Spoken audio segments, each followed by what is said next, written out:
All right, it is a quick thick to thin gouache tutorial today with a thick to thin scale and some doodles. Just getting my materials together. I'm going to be using my Canson mixed media sketchbook just because it's what I have on hand and this paper is really versatile. And for a palette, I like to use Epo paper, which is a plastic washable paper. And it's really handy because I can just tear off sheets and I can use these in classes. The paper is washable, and so I can let the paint dry on it and then continue to use the paint later on, or I can wash it cleanly and then start over with something new. The technique that I'm going to show today, I think, is one of the ways to really use gouache effectively. And if you're finding that you're frustrated with your gouache, this might be something to think about. Maybe you're getting muddy colors or it's not working the way you want it to. Thinking about thick to thin scales is probably going to be a good way to start to approach that difficulty. So I'm just sketching in a scale here just to make it easier on myself, and I have a huge collection of gouache. I'm going to be using the Arteza Blossomy set today, and I'm going to start off with this pastel purple, which I think is just a nice dark color from this set, but it has a lot of versatility in it. And so starting off with the scale, we're going to start from thick and then we're going to go to thin. The thickest you can get your paint is straight out of the tube. So this paint is just put directly onto the Epo paper, and then I'm using my flat angle brush to fill in that very first square. And it's so thick, we can see the brush strokes in the paint. Even as it dries, it's super sticky a little bit and it kind of holds itself together really well. There's no pooling, everything's really even as long as I paint it evenly. And then I'm going to add just a little bit of water to this to loosen up the paint a little bit more and thin it out. So when paint is thinner, it has more water, it has less pigment. So there's a little bit of water added to this, so it's a little bit thinner. And I like to think of this as the texture of butter, maybe like melted butter on a warm piece of toast. And so we can still sort of see the brush strokes there. There's still a bit of body, and we can see maybe the variance and the difference where there's thicker paint laid down next to thinner paint. It's not kind of moving around too much, but it's still pretty thick with just a little bit of water. I'm going to add a bit more water again to this to go down in the next level of thinness, and that's going to be more like a cream texture. So with a little bit of extra water added in and then mixed into the paint a bit more, you can see the paint starts pooling a little bit. It's wetter.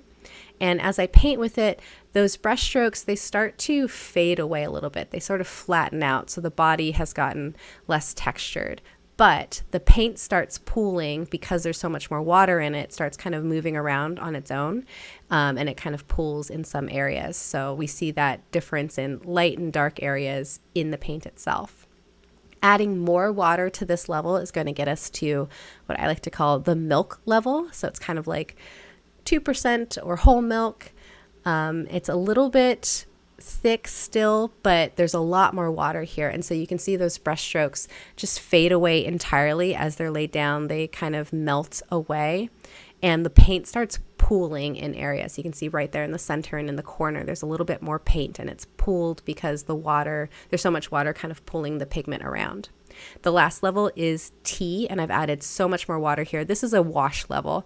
This is really faint, very little pigment, and a lot more water. In between each of these scales, of course, there's more variation that you can get. This is just a way to kind of think of thick to thin. And I like to label it. So we've got straight out of the tube, butter, cream, milk, and straight out of the tube is the thickest, and tea is the thinnest. So keeping that in mind, I'm going to do a quick leaf sketch with my watercolor pencil. I like using watercolor pencils because they're a little bit more versatile. I don't have to use an eraser. If I make a mistake with the pencil, I can use a little bit of water, and that should be okay since I'm using a water-based medium. And now I'm mixing up a little bit of paint. It's kind of between cream and butter. It's on the thicker side, but it's not so much body that it's going to leave brush strokes behind.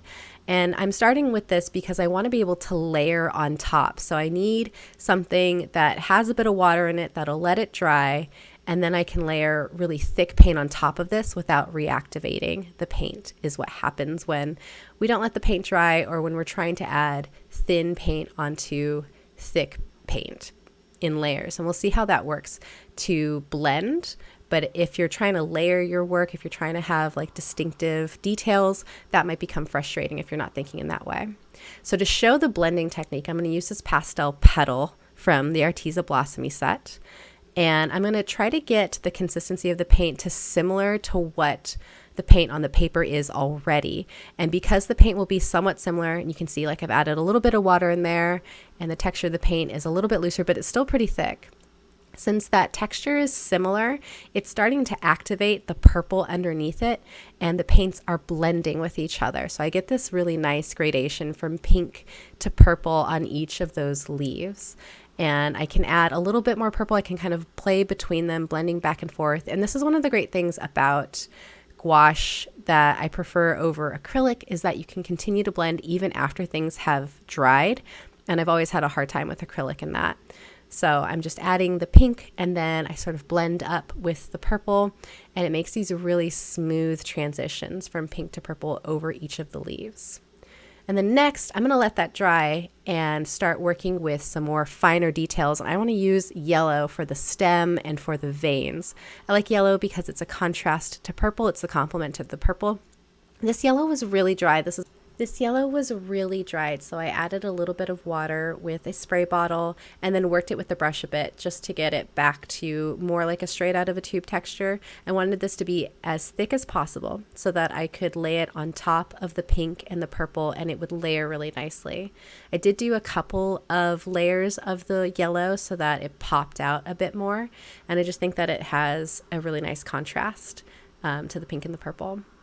Around this leaf illustration, I just dropped in a couple of little leaf designs with the same set, a green from that same set, and it's just something to kind of fill in the space around it and play a little bit more with that watercolor aspect of the paint itself.